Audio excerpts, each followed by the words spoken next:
Let us begin our service in the name of the Father, and of the Son, and of the Holy Spirit. Amen. God is Spirit, and those who worship Him must worship in spirit and in truth.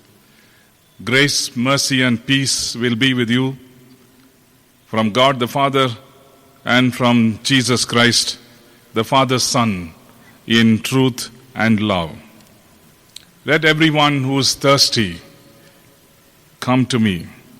Let anyone who wishes to take the water of life as a gift come to me. Today is a very important day in the calendar of the church where we expect the Holy Spirit, the fulfillment of the prophecy, fulfillment of God's word would be realized. Because you are children, God has sent the Spirit of His Son into our hearts, saying, Abba, Father. When the Spirit of truth comes, He will guide you into all the truth, for He will not speak on His own, but will speak whatever He hears, and He will declare to you the things that are to come. A very warm welcome to all of you for this morning's service. As we begin this service, let us look to God in prayer. Let us pray. Heavenly Father, you are the source of all true and lasting joy. We praise you for your power which is beyond compare. We worship you for your wisdom which is beyond understanding. We can meet all our needs. You restore the brokenhearted and heal the wounded. You have revealed yourself to your people and are building your church, against which the gates of hell cannot prevail. As we sing, let us make a joyful noise to you. As we pray, may our words and thoughts be a pleasing aroma to you. As we open your word, may we trust in your unfailing promises. Your word holds true. It is living and active, sharper than a two-edged sword. Open the eyes of our hearts that we may see you more clearly today. Holy Spirit, we know that you are the counselor of truth, our help in need, and the one who fills us with the Spirit of God. Holy Spirit, we pray this very day to come into greater communion with you. You so graciously work to intercede for us to the Father, but also to comfort us with your peace that goes beyond all understanding. You so graciously give comfort, truth, and love. Holy Spirit, we welcome you this very day, in this very worship. In the name of Christ Jesus, we pray. Amen. Our opening hymn for this morning's service is Come Thou Almighty King. The words of this song will be on the screens. May I request you to kindly join in singing Come Thou Almighty King.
We shall now listen to the Old Testament reading. Reverend Surinder Sahu, who's heading the church here in Bangalore, the Hindustani church, he will lead the Bible reading in Hindi. पुराने नियम से जो पाठ वचन लिया गया है वो है जोएल नबी के पुस्तक, उसका अध्याय 2, पद संख्या 28 से 32. The book of Joel chapter 2 beginning to read at verse 28. उन बातों के बाद मैं सब प्राणियों पर अपना आत्मा उंडेलूंगा. तुम्हारे बेटे बेटियां भविष्यवाणी करेंगे और तुम्हारे पुराने स्वप्न देखेंगे और तुम्हारे जवान दर्शन देखेंगे. तुम्हारे दास और दासिया पर भी मैं उन दिनों में अपना आत्मा उंडेलूंगा. मैं आकाश में और पृथ्वी पर चमत्कार अर्थात लहू और आग और धुएं के खंभे दिखाऊंगा. यहोवा के उस बड़े और भयानक दिन के आने से पहले सूर्य अंधियारा होगा और चंद्रमा रक्त सा हो जाएगा. उस समय जो कोई यहोवा से प्रार्थना करेगा वह छुटकारा पाएगा. और यहोवा के वचन के अनुसार सिय्योन पर्वत पर और यरूशलेम में जिन बच्चे हुओं को यहोवा बुलाएगा वे उद्धार पाएंगे. ये परमेश्वर का वचन है. परमेश्वर का धन्यवाद हो. आमीन. Let us all join in singing another familiar song in Hindi, Pavitra Atma A. I'm sure that many of you know, and this has also been translated in various versions. You will join in singing this Hindi song, Pavitra Atma A.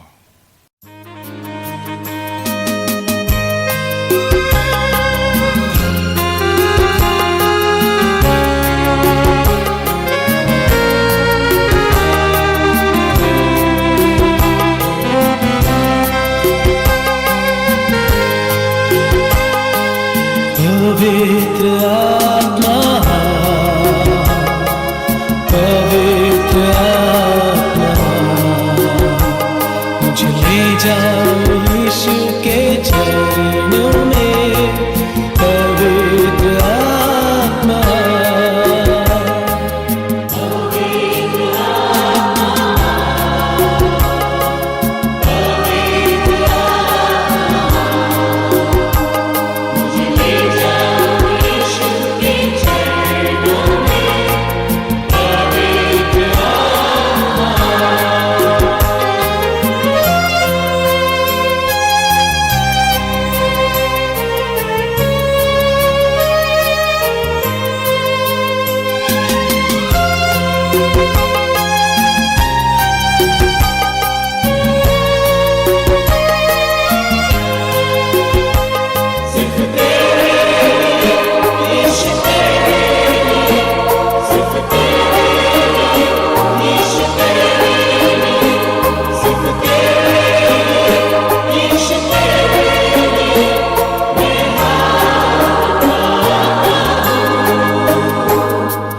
घुटने टिकाकर सिर झुकाकर हाथ उठाता तेरे लिए.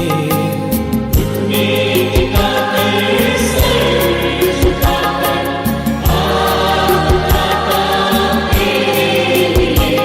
सिर्फ तेरे लिए यीशु, तेरे लिए सिर्फ तेरे लिए यीशु, तेरे लिए सिर्फ तेरे यीशु, तेरे लिए मैं सर झुकाता हूँ.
यीशु ही मार्ग है, यीशु ही सत्य है, यीशु ही जीवन है, यीशु मेरा प्रभु। यीशु ही मार्ग है, यीशु ही सत्य है, यीशु ही जीवन है, यीशु मेरा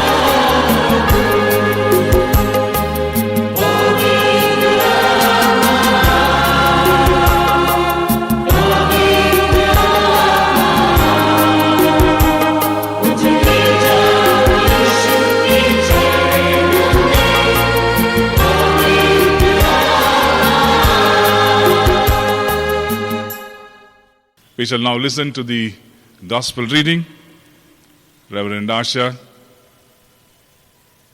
who is heading the Telugu church in Bangalore, will read the scripture in Telugu. సువార్త పాఠ్య భాగముగా యోహాను రాసిన సువార్త 14వ అధ్యాయము వచనములు 15 నుండి 21 వరకు. యోహాను రాసిన సువార్త 14వ అధ్యాయము 15 నుండి 21 వరకు. The Gospel according to St. John chapter 14 verses begin to read from 15 to 21. మీరు నన్ను ప్రేమించిన ఎడల నా ఆజ్ఞలను గైకొందురు. నేను తండ్రిని వేడుకొందును, మీ యొద్ద ఎల్లప్పుడూ నుండుటకై ఆయన వేరొక ఆదరణకర్తను అనగా సత్యస్వరూపియగు ఆత్మను మీకు అనుగ్రహించును. లోకము ఆయనను చూడదు, ఆయనను ఎరుగదు గనుక ఆయనను పొందనేరదు. మీరు ఆయనను ఎరుగుదురు, ఆయన మీతో కూడా నివసించును, మీలో ఉండును. మిమ్మును అనాథలుగా విడువను, మీ యొద్దకు వత్తును. కొంతకాలమైన తరువాత లోకము నన్ను మరి ఎన్నడూను చూడదు, అయితే మీరు నన్ను చూతురు. నేను జీవించుచున్నాను గనుక మీరును జీవింతురు. నేను నా తండ్రి యందును, మీరు నా యందును, నేను మీ యందును ఉన్నామని ఆ దినమున మీరెరుగుదురు. నా ఆజ్ఞలను అంగీకరించి వాటిని గైకొనువాడే నన్ను ప్రేమించువాడు. నన్ను ప్రేమించువాడు నా తండ్రి వలన ప్రేమింపబడును. నేనును వానిని ప్రేమించి వానికి నన్ను కనపరుచుకొందునని చెప్పెను. ఇంతటితో సువార్త పాఠ్య భాగము ముగిసినది. We'll also be favored with a special song in Telugu.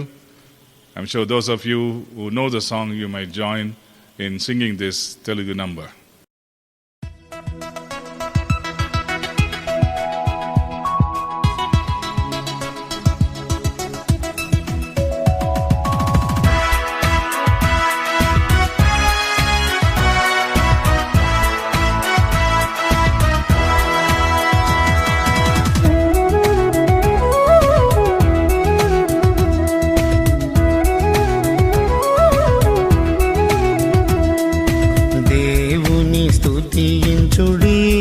ఎల్లప్పుడు దేవుని స్తుతించుడి, ఆ దేవుని స్తుతించుడి, ఎల్లప్పుడు దేవుని స్తుతించుడి.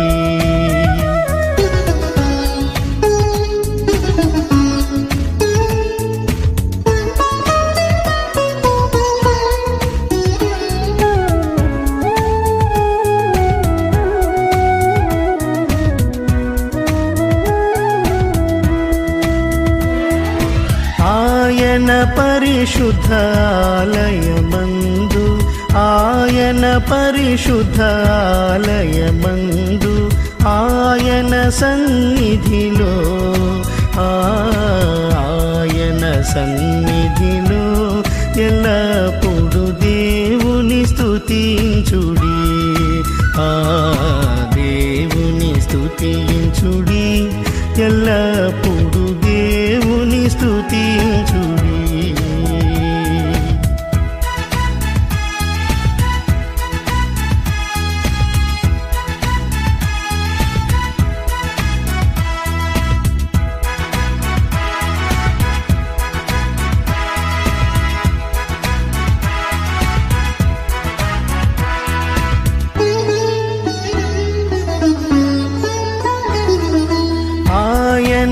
బలమును ప్రసిద్ధి చేయు, ఆయన బలమును ప్రసిద్ధి చేయు. ఆకాశ విశాలమందు, ఆకాశ విశాలమందు ఎల్లప్పుడు దేవుని స్తుతించుడి, దేవుని స్తుతించుడి, ఎల్లప్పుడు దేవుని స్తుతించుడి.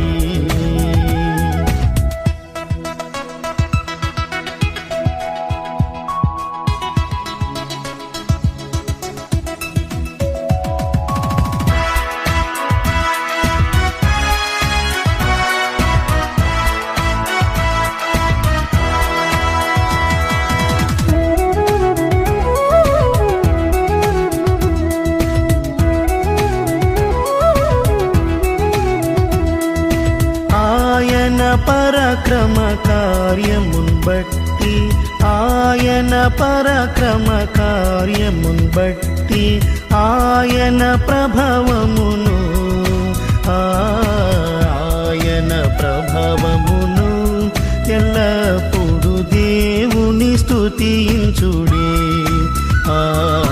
దేవుని స్తుతించుడి, ఎల్లప్పుడు దేవుని స్తుతించుడి.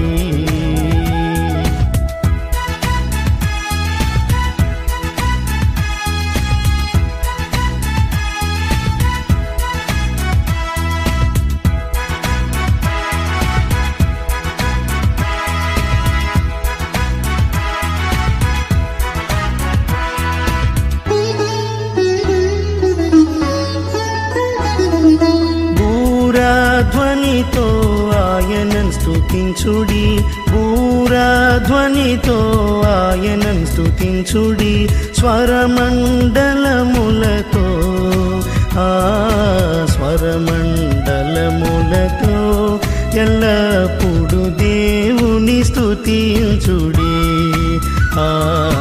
దేవుని స్తుతించుడి, ఎల్లప్పుడు దేవుని స్తుతించుడి.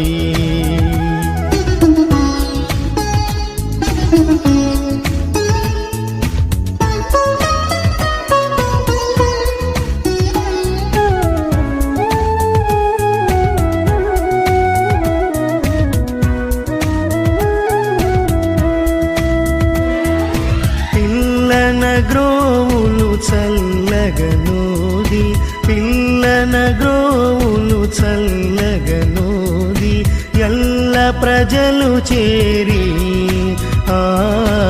ఎల్ల ప్రజలు చేరి, ఎల్లప్పుడు దేవుని స్తుతించుడి, దేవుని స్తుతించుడి, ఎల్లప్పుడు దేవుని స్తుతించుడి.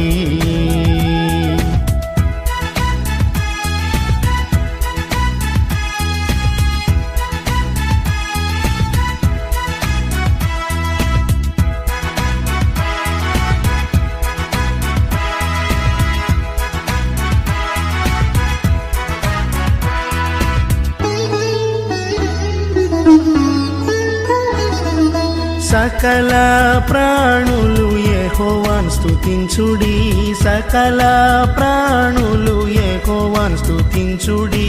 హల్లెలూయా ఆమేన్,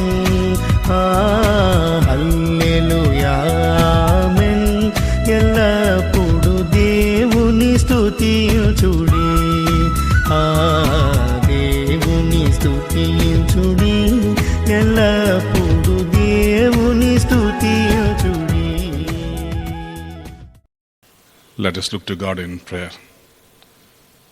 God of grace and mercy, we come into your presence, asking the Holy Spirit to indwell in us, that He can speak to us, invisible as He is. Lord, years together, He had been active in this world. In spite of COVID-19, the fourth phase that India is going through, we know that, O Lord, that your Spirit enables us, encourages us, enlivens us, and the Spirit of God gives us that impetus that we can go around the world and we'll be able to share your love through the compassionate hand of Jesus Christ. And so, Lord, even now, as I share the word, may the Spirit of God speak to me so that I can speak to everyone. Be with us. In Jesus' name we pray. Amen. The topic for our meditation this morning, promise of the Holy Spirit. The two passages from the book of Joel, chapter 2, verses 28 to 32, and John's Gospel.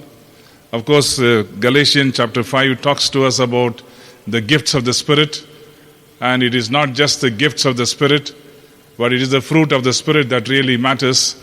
And in the book of Joel, we see the prophet Joel prophesying that the Spirit of God would come upon all people. In other words, your sons and your daughters, they'll be poured out with this Holy Spirit. And that has been the prophecy that was foretold many centuries ago through Joel. And now, in the New Testament, after Jesus was taken away, after the ascension, we see how the Spirit of God, the Paraclete or the Advocate, as we might know, he comes down to people who were gathered in the upper room with one accord, with one mind. They were present, and we were able to see how the Spirit of God came and how he was able to fill them. The promise of the Holy Spirit is a topic for our meditation this morning. When we think in terms of promises, we make promise, at the same time we also break promises. But God's promises are unlike our own promises. God keeps his word. He never fails to do what he says. He will do, and he continues to do. When he makes a promise or gives you his word, you can go to the bank with it and you can believe it. And he is a promise-keeping God. And he will come and he will be able to take care of you. In the world of technology, there was a new development called hypersonic sound. The whole Bangalore was agog with this news as to what that sound was. The inventor of this hypersonic sound was Elwood Woody Norris. He has engineered sound waves to travel like a laser beam for about 150 yards. This allows sounds to be heard by a person in a particular place, but by those immediately around him may not be able to listen. You could be listening to the music or a specific instruction while those standing around you, they may not be able to understand. It will be in total silence. If you move out of that tightly formed path of these unique sound waves, you too will be unaware of any noise. This only tells that God is the one who is able to communicate with us in a very similar way through these sound waves. We must be in the right place to hear the Spirit of God speak to us. It is because that we have left the path of the Spirit. It is because that we are not able to walk in the path that the Christ has taught us, that we are not able to listen to the voice of the Spirit.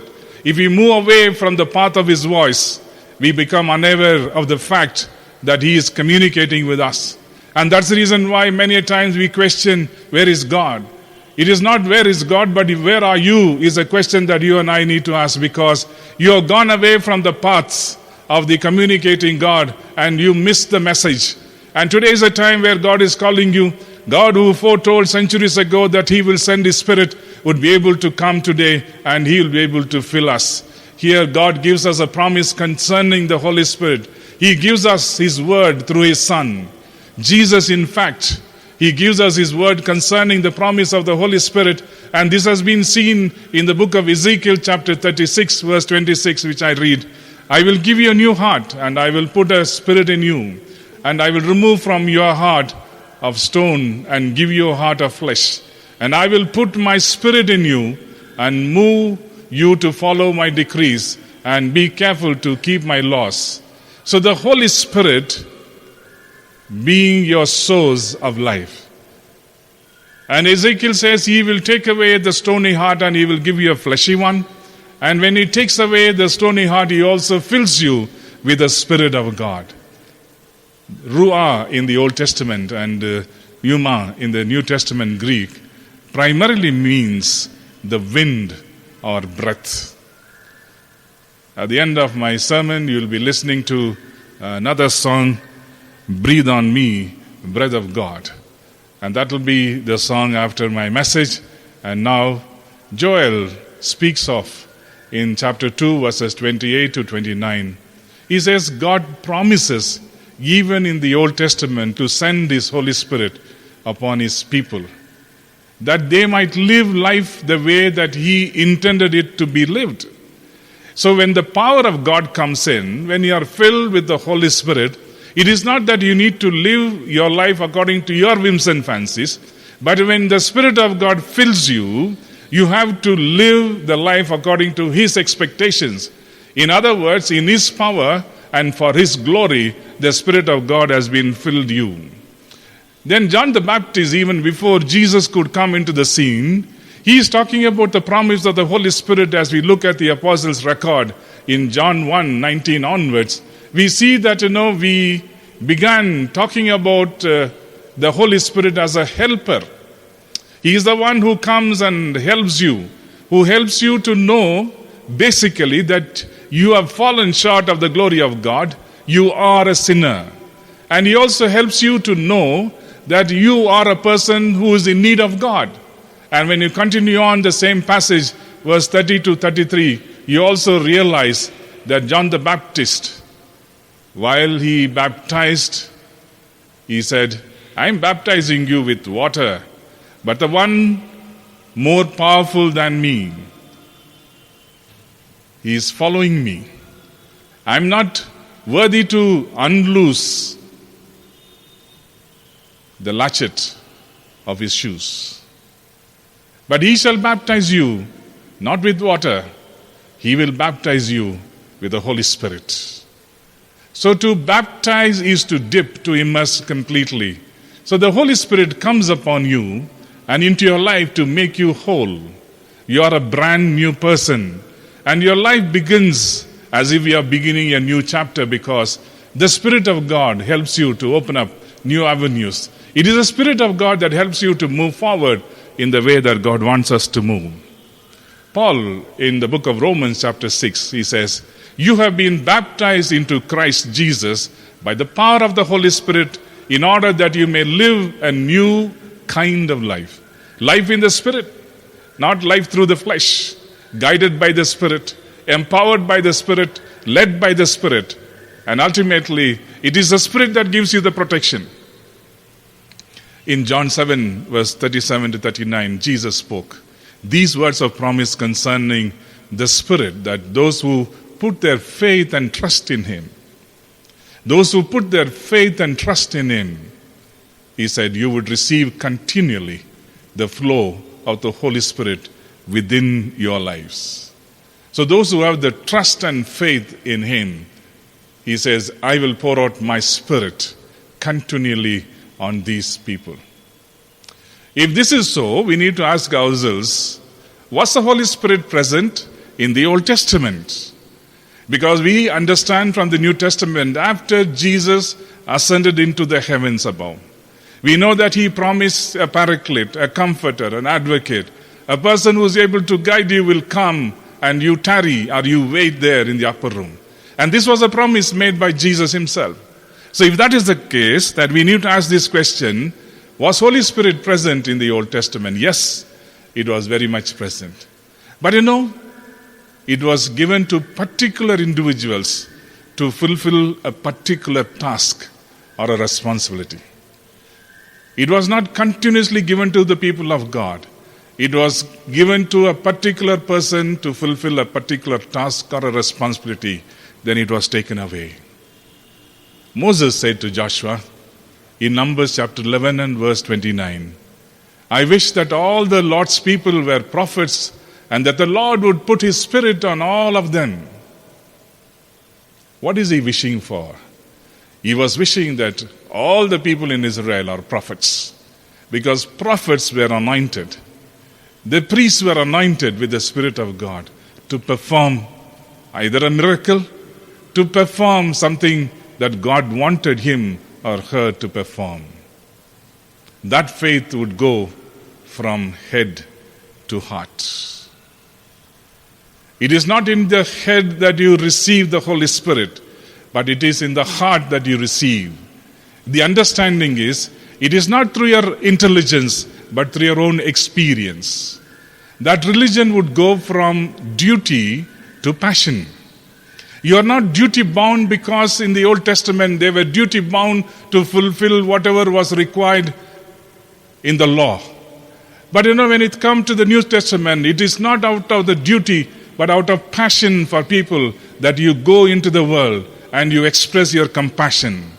And it is there within yourself because you are involving yourself in the very mission and ministry that God has entrusted to you. That spirituality would go from one part of life to the very breadth of life. It is not spirituality in terms of your intelligence. Spirituality would mean the whole body, mind and soul is totally involved in such a way that, it is from one part of life, it goes into the very breadth of life. So when you really do not have the Spirit of God within you, which means you have lost the life or you have lost the Spirit within you. In the book of Jeremiah chapter 31 and verse 33, there Jeremiah talks to us about, this is the covenant I will make with the people of God. He goes away further in order to understand in the Old Testament time. The covenant is, declares the Lord, that I will put my law in their minds and I'll write it in their hearts. I'll be their God and they shall be my people. So it's no longer on the walls, but it is written in your hearts. The law of God has been written in your hearts. It is not in the minds, and you are able to experience. In the book of Judges, chapter 6 and verse 34, you will read, the Spirit of God was on Gideon to free Israelites from the Midianites and from the Markites.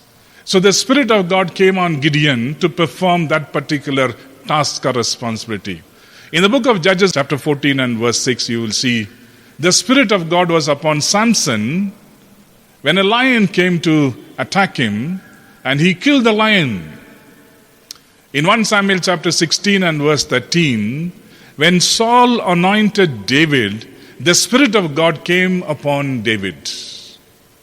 We see the imminence. We see the importance of the Spirit of God coming in on David.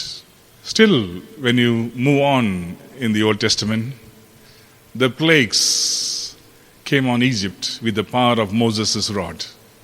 The power to destroy men's life. These are all the acts of the Spirit in the Old Testament. You also remember Elijah. When the Spirit came upon Elijah, fire came down from heaven. You remember the story of the altar being built and the prophets of Baal, through the day they were invoking God to come and devour the altar. But when the Spirit came upon Elijah, the fire came and devoured the altar. Thereby, Elijah was able to prove that God is still alive. In the book of Joshua, again when he moved around Jericho, we know the Spirit of God was with Joshua. So in the Old Testament time, we understand the Spirit of God was given to particular persons to perform a particular task or a ministry.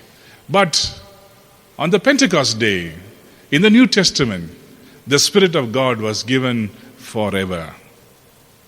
To be with us, in us, to direct us, to guide us, and to be through us. So you and I have the privilege of being filled with the Spirit of God. God the Holy Spirit wants to take up a residence in me. He wants to live in me. He wants to fill me. He wants to empower me. To do what? And you'll be able to understand from knowing to experiencing. From knowing from the Old Testament, now you will experience in the New Testament. This is what happened when the disciples met in the upper room, in the Acts of the Apostles, chapter 2. How do I know that I have received the Holy Spirit? They were believers. They waited for the Holy Spirit. They were of one accord, one mind, togetherness in love and fellowship. Today we need to ask ourselves, we are divided.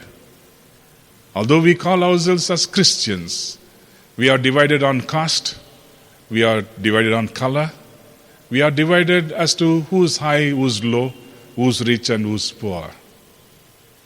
And today we need to ask, as Christians and as a church, where does the Spirit of God lie in each of our lives? Charles Spurgeon, one of the greatest missionaries who ever lived in this world, while he talks about the Spirit, he says, I quote, "Without the Spirit of God, we can do nothing. We are as ships without the wind, branches without sap, and like coals without fire, we are useless." Your experience, your money power, or whatever intelligence that you have will bring to nothing if the Spirit is not filled and if you are not empowered by the Holy Spirit. And many times, the filling up of the Spirit would mean speaking in tongues. Good news was given to them in their local language in the book of Acts of the Apostles. Lives will be transformed. When you are filled with the Spirit of God, you have the boldness, you have the courage. My dear friends, if you are filled with the Spirit of God, God gives you the boldness and He gives you the courage. The classic example for courage and boldness would be none other than St. Peter. Peter, on the Maundy Thursday night, when Jesus was tried in different places, while he was seated with this little young servant girl, when that girl identified Peter as a Galilean, he stood up and he claimed himself, saying, "I do not know this man." To that man, the Spirit of God came. When he was filled with the Spirit, when he was empowered, when he was courageous enough to stand for this resurrected Christ, 3,000 people listened to his voice. To that young little girl whom he denied, he was able to stand firm and testify because the Spirit of God was in him. Pentecost is still happening. It happens in the lives of ordinary people. And we need to really understand. When you turn to John's Gospel, chapter 14, that was read to us, the Holy Spirit is God the helper, God the comforter. Jesus prayed for the Holy Spirit to be sent unto us. Jesus knew he would need the Holy Spirit to counsel, to comfort us, even to help us. Jesus also makes the promise of the Holy Spirit available for us today. So that we are able to understand the Holy Spirit is greatly needed. The Holy Spirit indwells believers. The Holy Spirit is invisible to the world, but indwells in the lives of believers. The Holy Spirit comes to take up permanent residence in a believer's heart and life. Thus the body of the believer becomes the temple of the Holy Spirit, a truth of immense importance. Remember 1 Corinthians 3:16, don't you know that you yourselves are the temple and that God's Spirit dwells in your midst? In 1 Corinthians 19:20, do you not know that your bodies are temples of the Holy Spirit who is in you, whom you have received from God? You are not your own. Today, as we come to the end of understanding the Spirit of God, the Holy Spirit is always with us. Even when we don't acknowledge the presence, the Holy Spirit walks with us. The Spirit of God leads us, guides us, and supports us in our journey. The Holy Spirit may come in the form of a person or of a spirit. How many times when you are at your lowest, does someone appear that walks the path with you and supports you? And as that person leaves, you know that the Spirit of God encouraged you. And He has lightened your path. And He has also lighted your path. The Paraclete hears us when we cry out and comes to prop us up. And that is the Spirit that you and I need to acknowledge today. We have come to the end of the sermon this morning, and I would like to just quote one illustration and how connected we are with the Spirit of God. Young missionary Herbert Jackson was given a car to help him in his missionary work. The car was a major asset, but it had one difficulty. It would not start without a push or a jump start. Jackson devised a system to cope with the car's inability to start. When he was ready to leave his home, he went to a nearby school and asked permission to bring some of the children out of the class to help him push this car to start. Throughout the day, he was careful to always park it on a hill or to leave his engine running when he stopped for short visits. But after 2 years of his young missionary zeal and enthusiasm, what he used to and what he understood was, this car cannot be rectified. When poor health forced Jackson family to leave the field, a new missionary arrived to lead the mission. When Jackson explained to the new missionary his methods that he followed in order to start the car, the young man opened the hood and began inspecting. "Why, Dr. Jackson," he interrupted, "I believe the only trouble is the loose cable." He gave the cable a twist, pushed the switch, and the engine roared to life. For 2 years, Dr. Jackson had used his own device and endured needless trouble. The power to start the car was there all the time. It only needed to be connected. The power is always there. It only needed to be connected. Let us pray. As we spend a moment or two in silence, we are going to ask God, breathe on me, breath of God. Let us listen to this song, Breathe on Me, Breath of God. Breathe on me, breath of God, fill me with life anew, that I may love what thou dost love and do what thou wouldst do.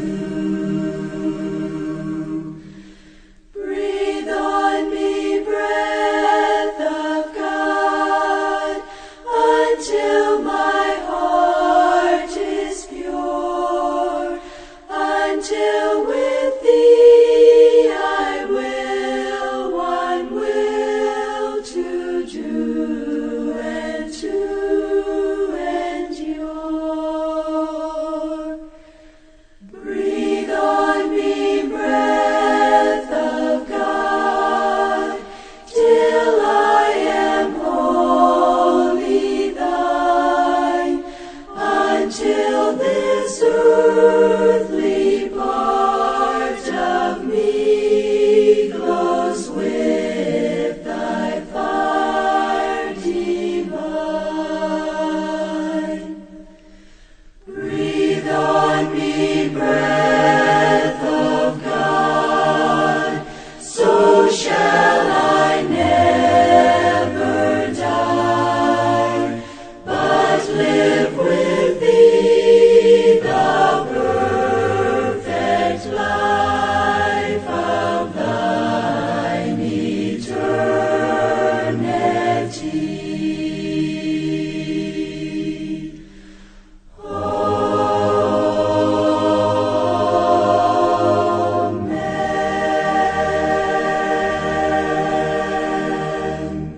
Let us pray. Father, may our worship be acceptable before you. Let the peace that surpasses all understanding be with us during this week. Help us to make a difference in the world this week Let our words and actions align with your word. Help us to practice what we have learned here today. Bless us as we leave this place and help us to be a blessing to everyone that we meet and interact with. Help us never to forget that you are with us always. May we be your hands and feet to the needy, your words of affirmation to the oppressed, and your arms of comfort to the lonely. Thank you for choosing to use us to bring your kingdom here on earth. For we ask this prayer through Jesus the Christ, our Lord. Amen. Let's all join in saying our Lord's Prayer together. Our Father, who art in heaven, hallowed be thy name. Thy kingdom come. Thy will be done on earth as it is in heaven. Give us this day our daily bread, and forgive us our trespasses, as we forgive those who trespass against us. And lead us not into temptation, but deliver us from evil. For thine is the kingdom, the power and the glory, forever and ever. Amen. Unto God's gracious mercy and protection we commit you. The blessings of God Almighty, the Father, the Son, and the Holy Spirit be amongst you and remain with you, now and always.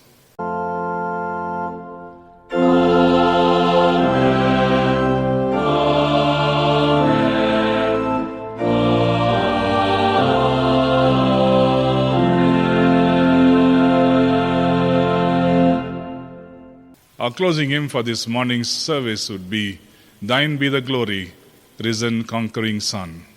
Our closing hymn, Thine Be the Glory, Risen Conquering Son. The words of this familiar hymn will be on the screens. Do join in worshiping God.